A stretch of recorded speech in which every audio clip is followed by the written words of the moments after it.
The devil is in the details. I don't want to sound like a party pooper, but I would not get too excited about Prime Minister Kishida's recent announcement about no longer needing a 72-hour pre-departure PCR test and increasing the number of overseas daily entries into Japan from 20 to 50,000 from September 7. In this video, I will tell you why I think you may want to manage your expectations about the reopening of Japan.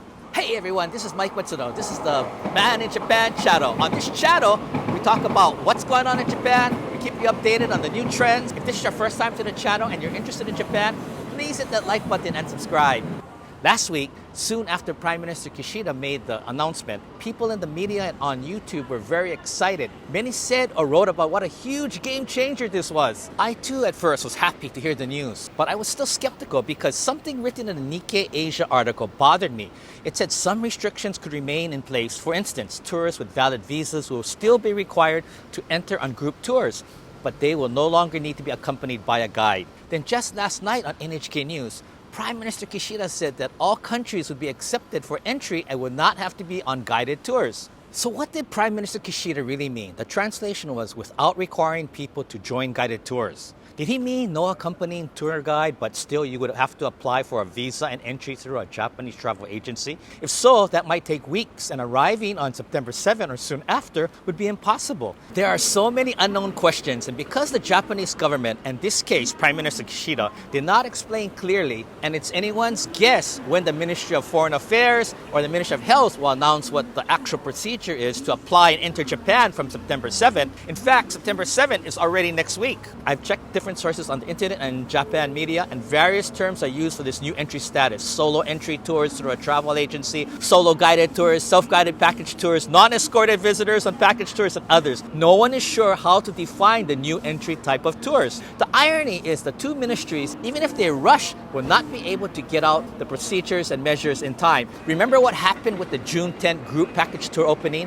After Prime Minister Kishida made the big announcement on May 26, 2022, that Japan will reopen and accept group package tours into Japan from June 10, which was 2 weeks later, the Japanese travel agencies and foreign tour companies did not find out about the COVID measures and overall entry policy until June 8th, 2 days before the grand opening of the group package tours. Thus, it was impossible that anyone could recruit customers and complete visa and paperwork done in 2 days. So on June 10, 2022, no tourists entered Japan. In fact, in the entire month of June, only 252 tourists came into Japan. On July, 7,900 came in. So due to the lack of effective planning and foresight, the Japanese government's big June 10 announcement ended up being a big disappointment for many in the tourist industry and an embarrassment for Prime Minister Kishida and the Japanese government. In short, the June 10 group package tour strategy failed. With September 7 only 1 week away, this new self-guided package tour part 2 entry policy will probably also have a very slow start and most likely will end up in the same boat as the June 10 group tour, opening with no one coming into Japan for the first few weeks after September 7. If you choose to visit Japan on a self-guided package tour, it looks like it will have to be arranged by a Japanese travel agency. They will manage your schedule and itinerary. The question is, how will all of this work? Will you have to make a proposal of where you want to visit and then have the travel agency set it up for you? Can you book your own hotels? Can you book your own flights? As I started looking deeper into what was going to be required for entering Japan after September 7, I started to notice that some things appeared to be different, but regarding the administrative hoops you had to jump through, there did not seem to be that much difference between the September 7th plan and the June 10th group package tour policy. As I said before, the devil is in the details. What I am referring to is after September 7th, you will no longer have to join a group package tour to enter Japan, but you still will have to join a self-guided tour that is managed by a Japanese travel agency. The self-guided tour may be just you or your group, but the processing and application for your visa and planning and arranging of the itinerary will be handled by a Japanese travel agency or tour company.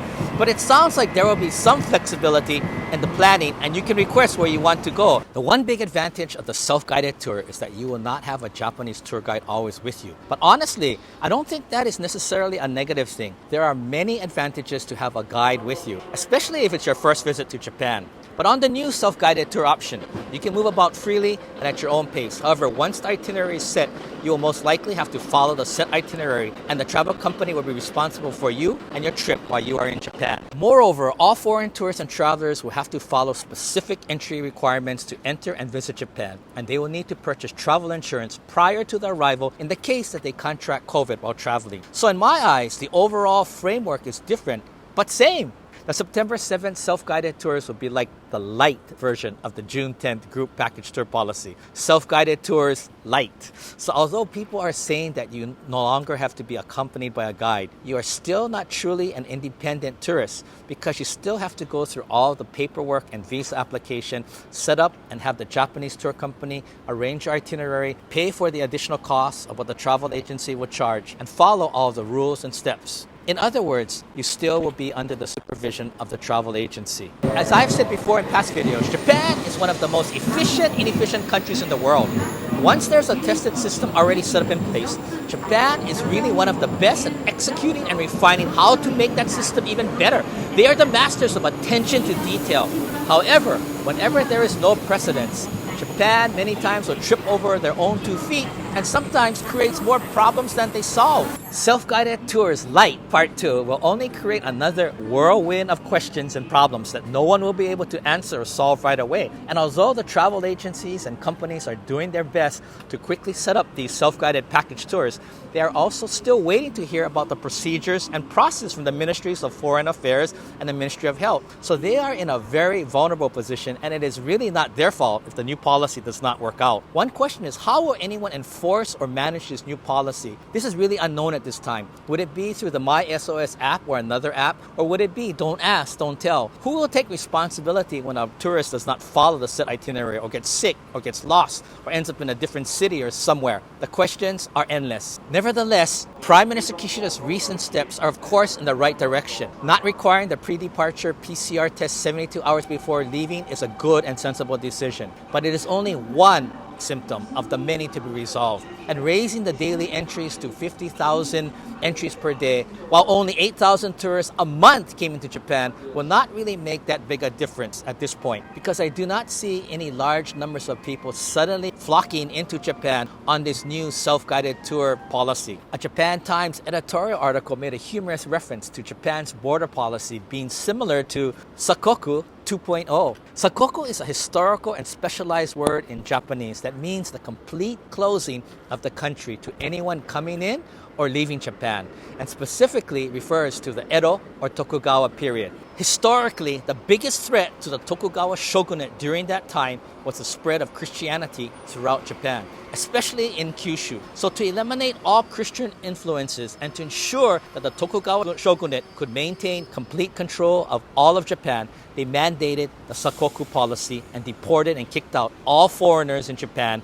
and banned all Japanese from leaving Japan. Japan then went into a 250-year period of isolation called Sakoku, which is also known as the Tokugawa or the Edo period. I sometimes joke about Japan being still Sakoku, referring to the mindset and sometimes Japanese organizations' company culture. What compelled Japan to leave Sakoku was the pressure levied by foreign countries, specifically the US. In 1853, Commodore Matthew Perry, on one of the famous black ships, came into Tokyo Bay and threatened to destroy Tokyo by firepower if Japan did not open to trade and diplomacy, and that forced the opening of Japan. And soon after that, in 1868, the Meiji Restoration took place, where Japan started adopting, copying, and accepting everything that was non-Japanese from the West. Change is very slow in Japan, and many times only outside pressure can force change within Japan. But my main point regarding COVID in Japan, as I said many times in earlier videos, no longer requiring the PCR pre-departure test, raising the number of entries, not testing people on arrival at the airport, lessening quarantine periods, and all the other rules and policies that have started to change Japan are still only the outcomes. The symptoms of the core structural hospital problem of the shortage of COVID hospital beds have still not been resolved. Presently, there are only 28,000 beds for corona in Japan, which is said to be about 4% of the total 730,000 beds that can handle acute and infectious diseases.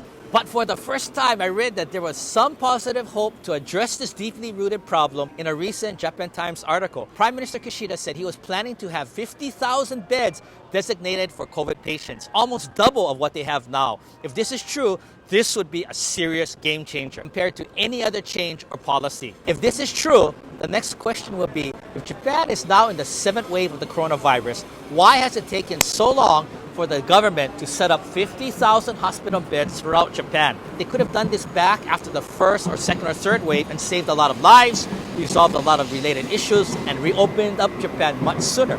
But due to the reactive nature and slow response of the Japanese government, no concrete action was taken until hopefully this time after the 7th wave. The one positive thing I can think of for joining the self-guided tours light is that because of the trouble and cost of this new September 7th plan, perhaps not that many people will go through the trouble and the process, as well as the new visa and entry system will probably take a while before things actually start to run smoothly. So if you visit Japan at the beginning, soon after September 7th, there should be still very few foreign tourists in Japan, and as long as you do not mind jumping through all the hoops, staying within the limits of the planned itinerary, and paying the additional cost of the travel agency, you should be able to see a lot of Japan on your very own with very minimal number of tourists. The government wants to pass that responsibility on to the travel agencies and tour companies to be there to help and support tourists in the case they have to see a doctor or go into quarantine. Although I see the logic, I really think that the Japanese government is not really in touch